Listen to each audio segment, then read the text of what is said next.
कार्तिक मास की कथा सुनने मात्र से ही मनुष्य के सभी पापों का नाश हो जाता है और अंत में उसे मोक्ष की प्राप्ति होती है। किसी गांव में एक बुढ़िया रहती थी।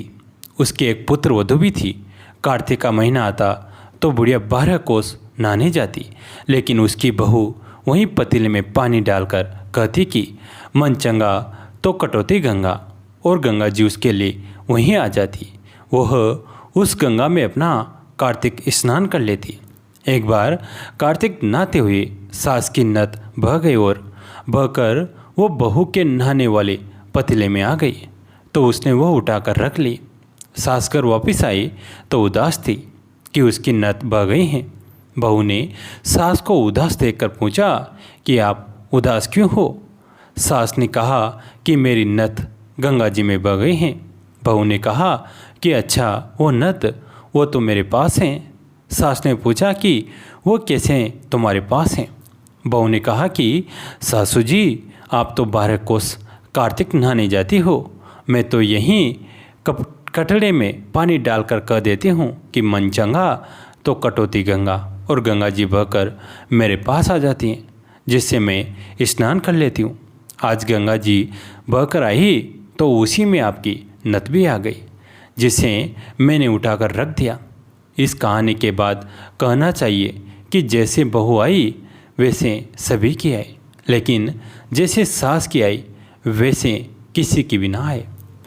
कार्तिक महीने की एक और बहुत ही सुंदर कहानी है, इसे भी ज़रूर सुनेगा।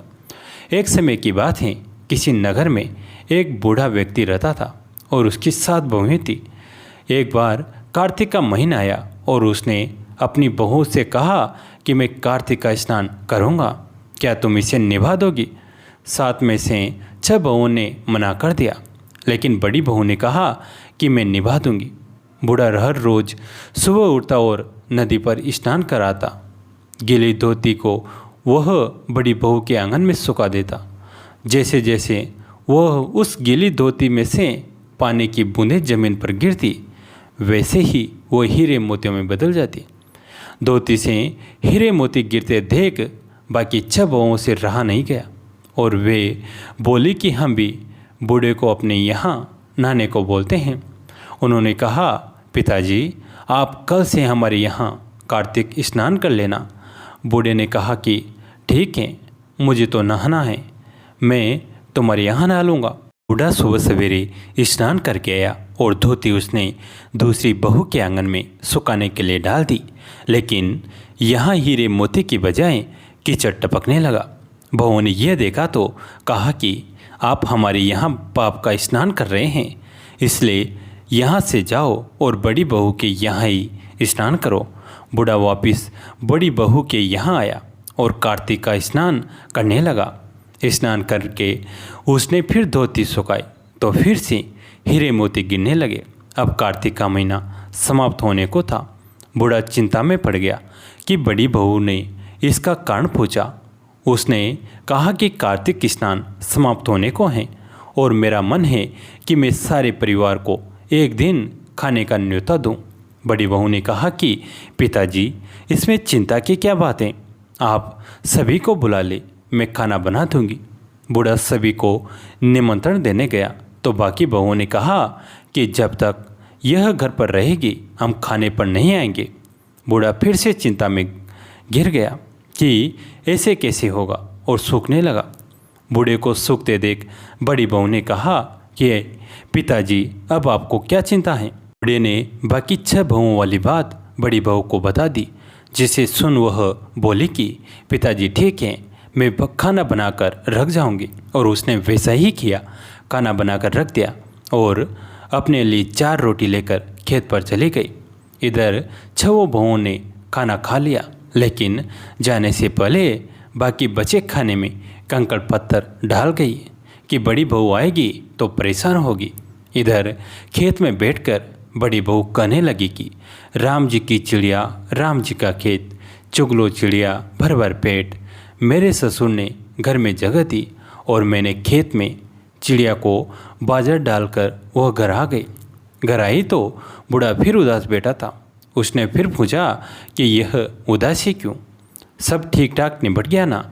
वह बोला कि हाँ, सब ठीक ठाक निपट गया, लेकिन वो तेरी देवरानियाँ बाकी बचे खाने में कंकड़ पत्थर वो मिट्टी डाल गई। बहू ने कहा कि कोई बात नहीं पिताजी, मैं तो अपने लिए 4 रोटी फिर बना लूँगी। बहू बूढ़े से बात कर घर के भीतर जाकर खाने को देखती हैं, लेकिन वो देखती हैं कि जिस खाने में वो सब पत्थर कंकर डाल कर गई थी वो हीरे मोती में बदल गए। घर की जगह मल खड़ा हो गया और धन दौलत से भर गया। अन्न के भंडार घर में भरे पड़े हैं। वो बूढ़े को बुलाकर कहती हैं कि पिताजी, आपने तो कहा था कि मेरे लिए कुछ नहीं बचा है, लेकिन यहाँ तो हीरे मोतियों के भंडार हो गए हैं।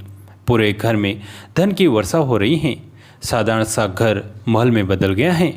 बूढ़ा सब चीज़ें देखकर बोला कि बेटी, तुमने कार्तिक स्नान सच्चे मन से निभाया था, लेकिन बाकी ने पापी मन से इसे निभाया था, इसलिए कार्तिक देवता तुमसे प्रसन्न हुए और ये फल दिया है।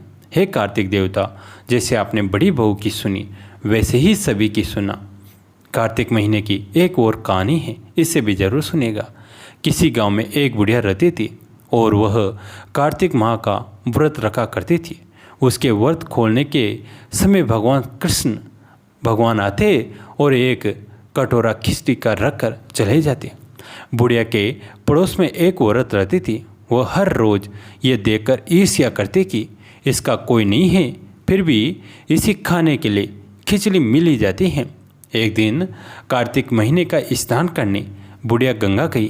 पीछे से कृष्ण भगवान उसका खिचड़ी का कटोरा रख गए। पड़ोसन ने जब खिचड़ी का कटोरा रखा देखा और देखा कि बुढ़िया नहीं है, तब वो कटोरा उठाकर घर के पिछवाड़े फेंक आई। कार्तिक स्नान के बाद बुढ़िया घर आई तो उसे खिचड़ी का कटोरा नहीं मिला और वो भूखी ही रह गई। बार बार एक ही बात कहती कि कहाँ गई मेरी खिचड़ी और कहाँ गया मेरा खिचड़ी का कटोरा। दूसरी ओर पड़ोसन ने जहाँ खिचड़ी गिराई थी वहाँ एक पौधा उगा जिसमें 2 फूल खिले।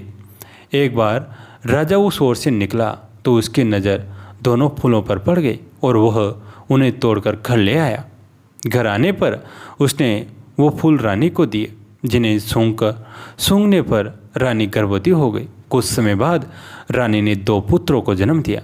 वह दोनों जब बड़े हो गए तब वह किसी से भी बोलते नहीं थे, लेकिन जब वह दोनों शिकार पर जाते तब रास्ते में उन्हें वही बुढ़िया मिलती जो अभी भी यही कहती कि कहाँ गई मेरी खिचड़ी और कहाँ गया मेरा खिचड़ी का कटोरा। की बात सुनकर वो दोनों कहते कि हम ही हैं तेरी खिचड़ी और हमें तेरा बेला। हर बार जब भी वो शिकार पर जाते तो बुढ़िया यही बात कहती, वो दोनों वही उत्तर देते। एक बार राजा के कानों में ये बात पड़ गई। उसे आश्चर्य हुआ कि दोनों लड़के किसी से नहीं बोलते, तब यह बुढ़िया से कैसे बात करते हैं। राजा ने बुढ़िया को राजमहल बुलवाया और कहा कि हम में से तो किसी से ये दोनों बोलते नहीं हैं, तुमसे ये कैसे बोलते हैं। बुढ़िया ने कहा कि महाराज, मुझे नहीं पता कि ये कैसे मुझसे बोल लेते हैं। मैं तो कार्तिक का व्रत करती थी और कृष्ण भगवान मुझे खिचड़ी का बेला भरकर दे जाते थे। एक दिन मैं स्नान करके वापस आई तो मुझे वो खिचड़ी नहीं मिली। जब मैं कहने लगे कि कहाँ गई मेरी खिचड़ी और कहाँ गया मेरा बेला, तब इन दोनों लड़कों ने कहा कि तुम्हारी पड़ोसन ने तुम्हारी खिचड़ी फेंक दी थी तो उसके 2 फूल बन गए थे। वो फूल राजा तोड़कर ले गया और रानी ने सूंघा तो हम 2 लड़कों का जन्म हुआ। हमें भगवान ने ही तुम्हारे लिए भेजा है। सारी बात सुनकर राजा ने बुढ़िया को महल में रहने के लिए कहा। हे कार्तिक महाराज, जैसे आपने बुढ़िया की बात सुनी वैसे ही आपका व्रत करने वालों की भी सुनना। कैसी लगी आज की कथा? अगर अच्छी लगी तो लाइक कीजिए, अपने दोस्तों के साथ फैमिली के साथ शेयर कीजिए। कहानी अंत तक सुनने के लिए आप सभी का तहे दिल से धन्यवाद।